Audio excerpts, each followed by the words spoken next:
Bangsa ini bangsa yang lemah. Kenapa? Ya, buktiin dong. Berapa banyak tidurnya, berapa banyak mainnya. Kuatnya mana? Mana kuatnya? Weak is what I hate the most. Bangsa yang maju itu bukan bangsa yang tidurnya banyak.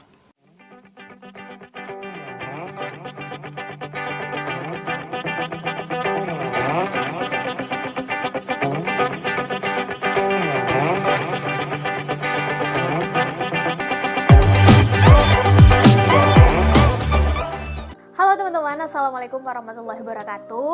Ini adalah segmen baru di YouTube channel Sherly, yaitu Bincang-Bincang. Nah, dalam video Bincang-Bincang kali ini, yang sekaligus menjadi episode pertama di segmen Bincang-Bincang, Sherly pengen berbagi ke teman-teman perbincangan Sherly dengan Mas Reza Abdul Jabar dan istrinya Mbak Silvi Pamuji. Mereka adalah warga negara Indonesia yang berhasil membangun bisnis peternakannya di New Zealand. Untuk lebih jelasnya, teman-teman silahkan membaca buku Never Ending Hijrah, dan teman-teman akan menemukan banyak detail-detail tentang keluarga mereka atau mencarinya di link-link YouTube yang akan saya taruh di detail box di bawah.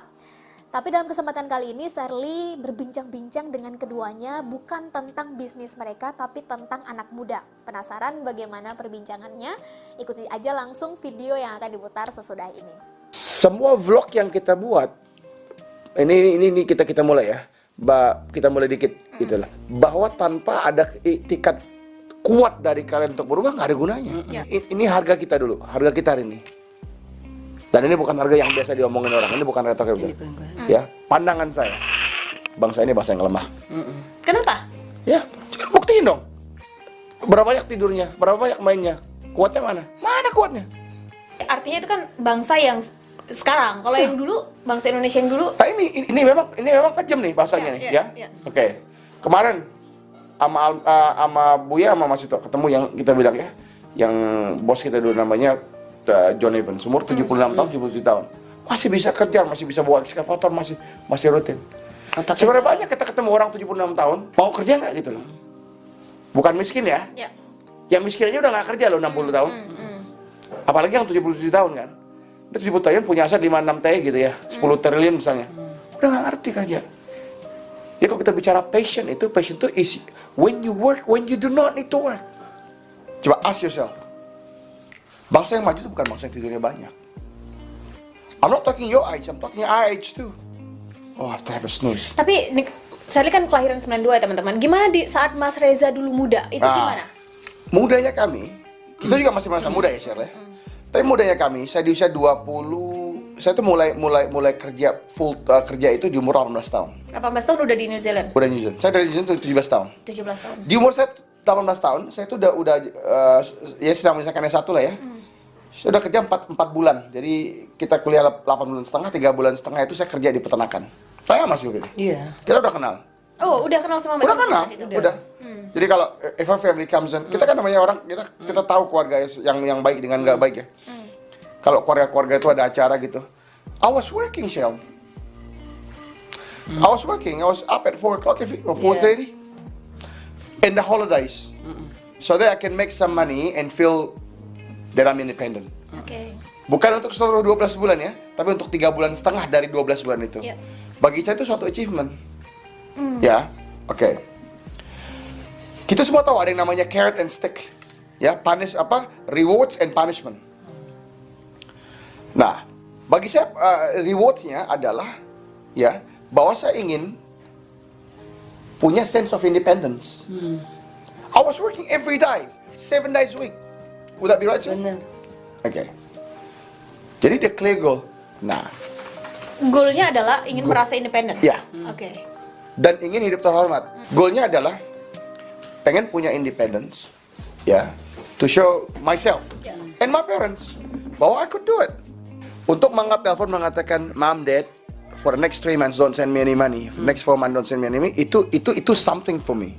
Di tengah teman-teman kita yang ngapain pas holiday? Nyantai kan? Nyantai, liburan. Ya, tiduran. Yap. Nah, dan tidur ini bisa menjadi masalah nih sebenarnya nih. Karena kita nggak lihat yang tangguh itu. Waduh, ini masih pagi, tidur dulu sebentar lah, sejam lagi 2 jam, habis hari.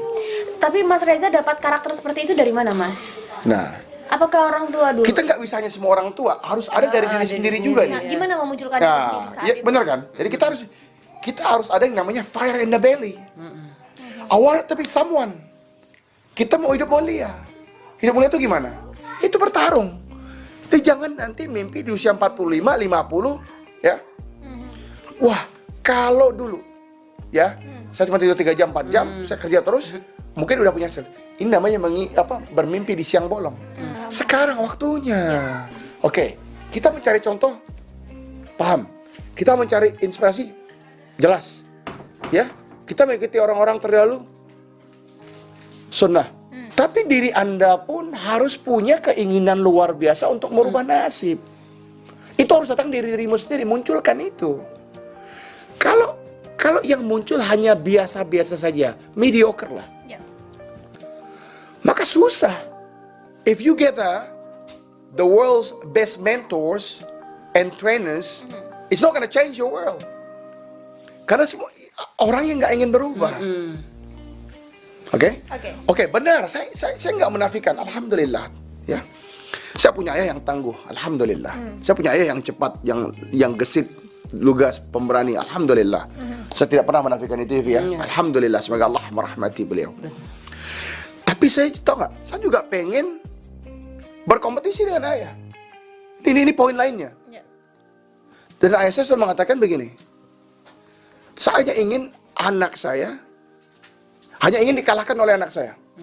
Oke. Almarhum belum Ya. ke Mas Reza. Ya. Dan Mas Reza ini adalah anak pertama ya. Ya. Mas Reza dan dua bersaudara. Dan 2 bersaudara. Ada adik satu perempuan. Ya. Dan ayah Mas Reza, almarhum ayah Mas Reza hanya ingin dikalahkan Ya, oleh anaknya, oleh putranya, ya. Jadi ini poin ya, bahwa kita pada dasarnya kita kompetitif.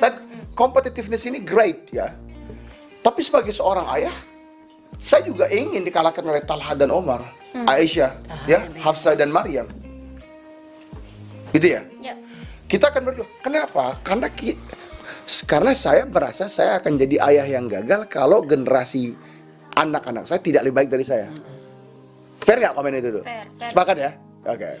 Kita harus lawan ilusi-ilusi yang namanya dingin, ya, yang namanya ngantuk, yang namanya lemes ini. Kalau ada satu wanita yang pernah melihat saya lemah, istriku. Ibu? Setelah dewasa pun nggak. Oke. Karena begini, setiap kita punya comfort, butuh comfort. Let it be a wife.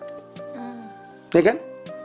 Sang teman terbaik itu, the very best friend that we have.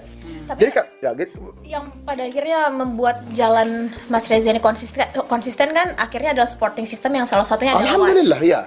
Nah, Bukan salah satunya, terutamanya. Terutamanya, Iya. jelas. Terutamanya. Tapi kan itu udah dimulai dari tadi umur 18, berarti kan Oke, gini enggak gini ya. Gini. Di usia kita yang masih sangat muda, kita punya spirit tapi belum tentu punya guidance kan. Belum tentu punya sense of perspective. Ini yang mau sama teman-teman kita sampaikan gitu ya. Belum tentu punya perspective. Begitu we get married, right? We are a unit. A tight unit. By the mercy of Allah, ya. Tight unit. Maknanya apa? Ini udah nggak ada lagi yang namanya malu, udah nggak ada lagi yang namanya segan, ya kan? Kita sama-sama. Yuk, Vi, kita bagaimana kita biar bisa begini? Apa kaidahnya? Yuk kita jatuh bangun bareng.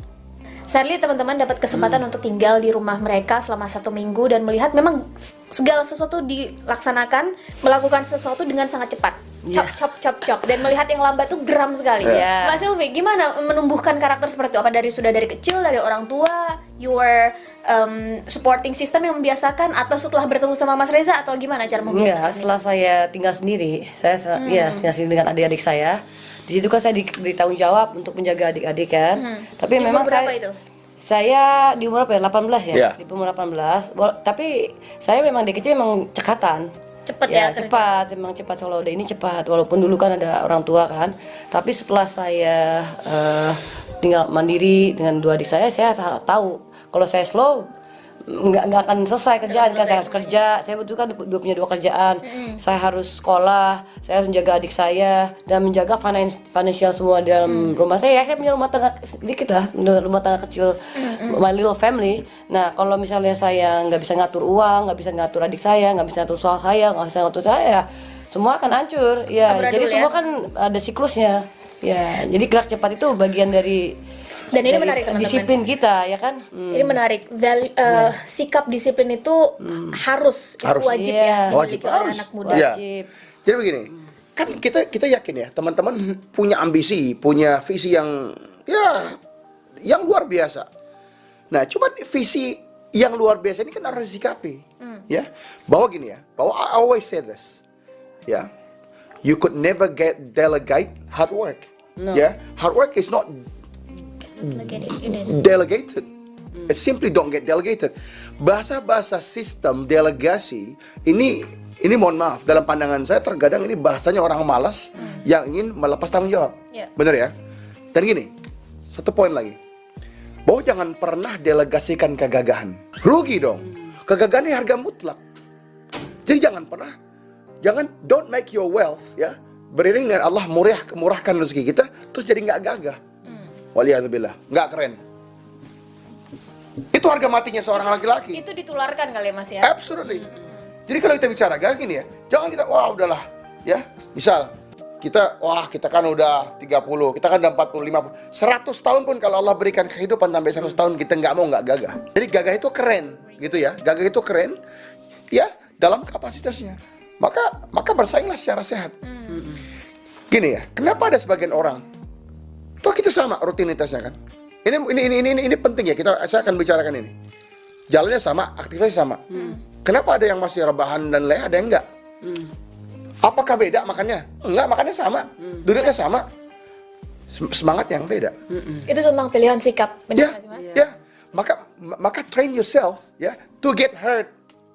Biasakan diri Anda untuk merasakan sakitnya penat. Ya, untuk rasakan Lapar. pedihnya ngantuk, ya. Ya. Jadi apabila badan ini telah di dalam training sering diajarkan untuk bersikap di waktu-waktu yang keras, maka dia akan biasa-biasa aja. Karena sesungguhnya kesakitan, ya, keperihan, kurangnya tidur, kurangnya makan itu hanya ilusi. Ya. Itu hanya ilusi. Itu bottom line-nya, ya. Jadi makanya bagi lihat ya, ini kita bicara sebagai bangsa ya. Nanti kita akan jalan ya, kita akan sampai ke universitas segala macam. Lihat jalannya teman-teman kita, lihat jalan orangnya. Kalau kalian jalan setengah dari kecepatan mereka, maka kalian akan sampai 2 kali lebih lambat. Pilihanmu, kejar itu ketinggalan, atau mencari pembenaran. Oh, mereka lebih tinggi, mereka udah dengan nutrisi yang lebih bagus, mereka sudah biasa. Sampai kapan kita akan berhenti menggunakan alasan demikian? Sampai Enough is enough. jadi korban terus. Ya, play the victims and you will lose. Wallahul-azim, play the victims and you shall lose. Ya. Or you could choose to be a champ. Yeah, and all its characteristics. Yeah, you could choose the path of a champion. Yeah, a champion, when you lead a team, your troops, your soldiers, bawahanmu tak akan pernah melihat engkau sedih. Nggak akan pernah melihat engkau merasa susah, lemah, penat, sakit. Biarkan mereka tidak akan pernah melihat itu. It's your choice. Itu sikap kalian. Memilih di tempat panas untuk mengeluh, ya, bahwa ini panas, atau kalian terima dan ridha. Ini pohon dasarnya adalah ridha kan? Yeah. Karena kalau kalian nggak ridha dulu dengan itu, maka yang terjadi apa? Apa yang saya bilang pada pagi-pagi hari, pada saat kalian akan ke Milversan, saya bilang sama dia, Dev, jangan pakai sarung tangan. Karena customarily, the people here don't wear gloves. Kalian udah kelihatan lemah sebelum jalan. Kalau kalian jalan dengan saya nggak mau jalan dengan kalian. Oke. Karena that's a loser's attitude. Ini menarik teman-teman. Ini menarik teman-teman. Ya. Jadi karakteristik itu akhirnya bisa ditunjukkan dari segala Absolutely. bahkan cara kita berpakaian, Ya. cara kita berjalan, Ya. cara kita bersikap, berperilaku, berkata-kata, itu Ya. bisa dilihat dan bisa diukur ya Mas ya. Jadi jangan sampai teremehkan. Jadi yang terjadi sama anak muda ini ya kita bicara konteks kita ya. Ya. Mereka telah melemahkan diri mereka sebelum bertempur. Contoh konkret. Contoh konkret, mereka jalan ya di keadaan yang orang biasa-biasa saja. Mereka mengatakan bahwa dia tidak mampu jalan lebih cepat karena, mohon maaf, saya mengatakan bahwa mereka 30 cm lebih tinggi. Oke, pembenaran. So what? So what? Try harder. So what? Itu ada. Ya, Ya. karena kita nggak punya choice on our ethnicity, on our height and weight. Ya. Sorry, we have a choice on our weight. Sorry, on your height you don't have a choice. Ya. Tapi kita punya pilihan untuk menggeber diri ini untuk bisa jalan kan? Ya kan? Bahwa kalau kita lihat beberapa etnik ataupun beberapa suku itu mempunyai memang tinggi 190 ya. Kalau kita ditakdirkan Allah cuman ya alhamdulillah 178, 177. Kita kalah 10%. Tapi kalau kita punya niatan 20% lebih keras, maka kita udah menang 10% kan? Kalau Anda istirahat 10% lebih rendah, Anda udah konstan di situ.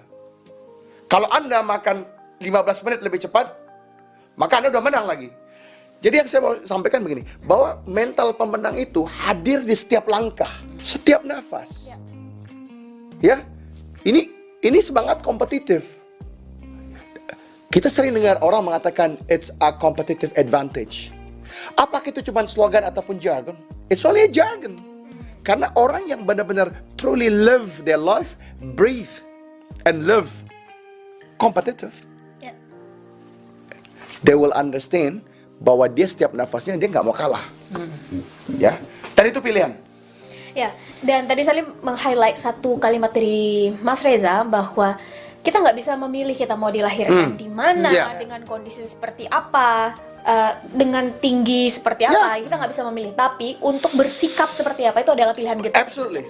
Dan teman-teman, sedikit saya sampaikan bahwa Mbak Sylvie ini adalah anaknya diplomat. Jadi dari keluarga yang pejabat. Iya, betul, pejabat. Anak seorang pejabat, kehidupan mewah. Kehidupan mewah, berada gitu lah ya. Sangat berada, ya. Dan sama halnya dengan Mas Reza adalah almarhum ayahnya adalah seorang kontraktor ya, pedagang bisnis. Dan pengusaha, keduanya pengusaha. Dan keduanya terbiasa untuk bekerja keras yang biasanya ini sering kita temukan pada mereka yang dalam hidup susah. Mohon maaf Mas. Gini. Ini kan jadinya Gini ya, ini ada teori yang mungkin jarang teman-teman dengar. Biasanya para pelaku usaha yang berhasil itu punya masa lalu yang susah. Kebiasaan ya. That's common. Ya.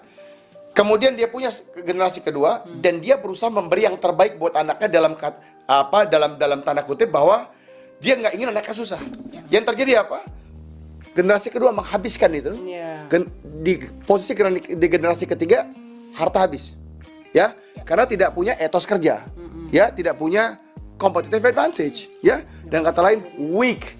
Ini saya mau highlight benar perkataan weak. One word. Kalau ada perkataan satu kata ya yang saya paling benci, weak. Weak is what I hate the most. Woi. I don't want to be weak. I'm strong. I'm a champion. Nah, itu dia tadi teman-teman perbincangan di part 1 dan video tadi bersambung ke part 2. Penasaran bagaimana lanjutannya? Ikuti terus videonya hanya di YouTube channel @Sariana Vita di segmen Bincang-Bincang.